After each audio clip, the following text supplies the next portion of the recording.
Қайырлы күн, құрметті оқушылар. Білім алаңына қош келдіңдер. Бүгін 8-ші сынып қазақ тілі мен әдебиеті пәні бойынша 13-ші бөлім Қазақстан, Байқоңыр, ғарыш. 3-ші сабақтың тақырыбы ғарышты игерген ел туралы болмақ. Бүгінгі сабағымыздың оқу мақсаты тыңдалым материалдарының мазмұны негізінде деректерді келтіре отырып, дәлелді жауап беру. Тақырып бойынша сөздердің маңызды бөліктерін дұрыс жазу. Жеке сөздер бірге, бөлік және дефис арқылы жазылатын сөздер. Сабақтың оқу мақсатына негізделген бағалау критерия. Тыңдалым материалдарының мазмұны негізінде деректерді келтіре отырып, дәлелді жауап береді. Тақырып бойынша сөздердің маңызды бөліктерін жеке сөздер бірге, бөлік және дефис арқылы жазылатын сөздерді дұрыс жазады. Сөздікпен жұмыс. Балалар, бүгінгі сабақта кездесетін жаңа сөздермен танысамыз. Қапа, огорчение, печаль, тоска. Беймәлім, неизвестный, таинственный.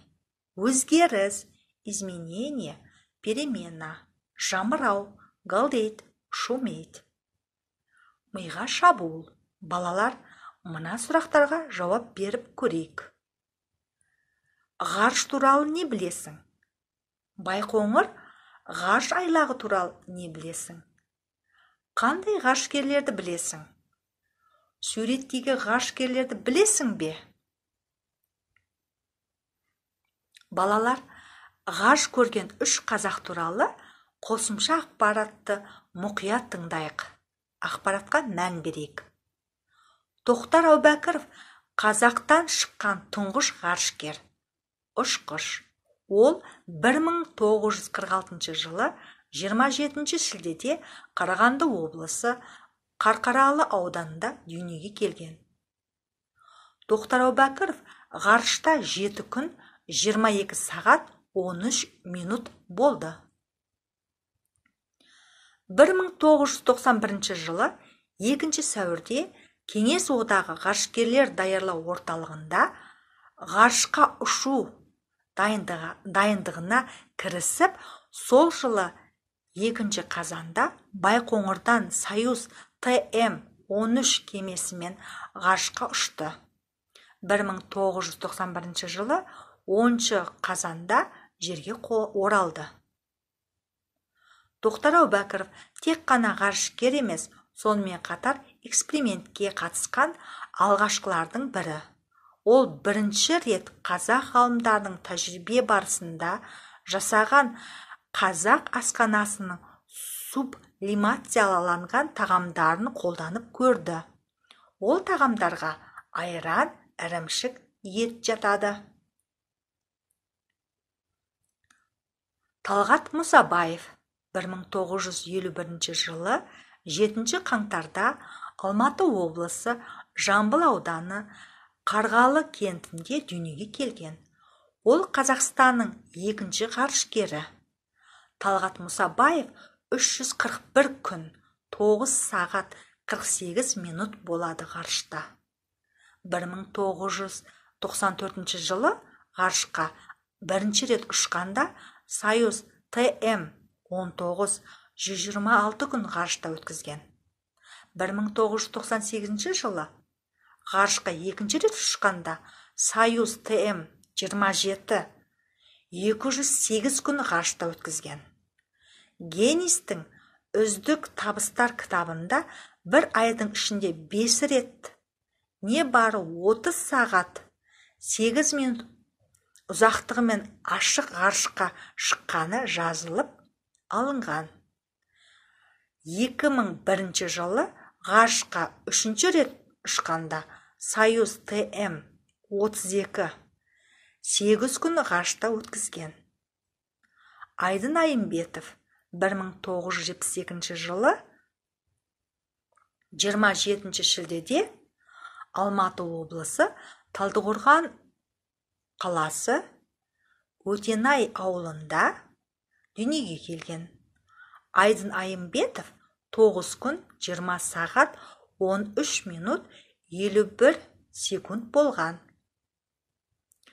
2015 жылы 2 қыркүйекте 2 партинженер ретінде транспорттық пилоттанған Союз ТМА 18М кемесінде ЭП-18 саяхаты аясында Байқоңыр ғарыш станциясынан халықаралық ғарыш станциясына аттанды.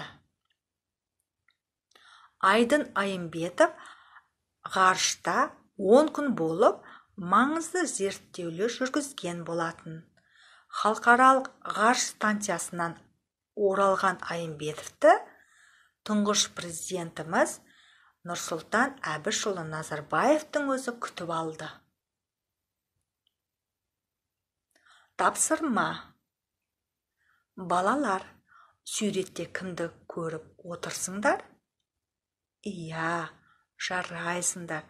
Суретте тұңғыш елбасымыз Нұрсұлтан Әбішұлы Назарбаев пен ғарыш көрген 3 қазақтың қаһармандарын көріп отырсыңдар.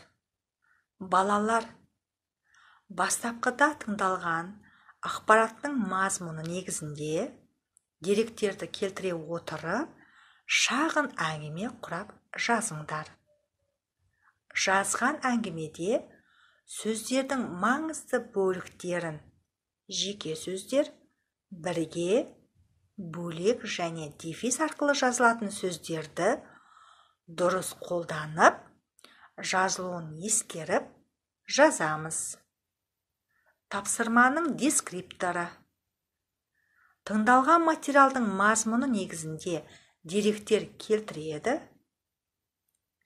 шағын әңгіме құрап жазады, жазған мәтінде сөздердің маңызды бөліктерін, жеке сөздер, бірге, бөлек және дефис арқылы жазылатын сөздерді дұрыс жазылуын ескереді. Өз ойыңды жаз. Балалар, көп нүктенің орнына өз ойларыңды жазыңдар. Бүгін мен білдім, мен үйрендім, қолымнан келді, қиындық тудырды.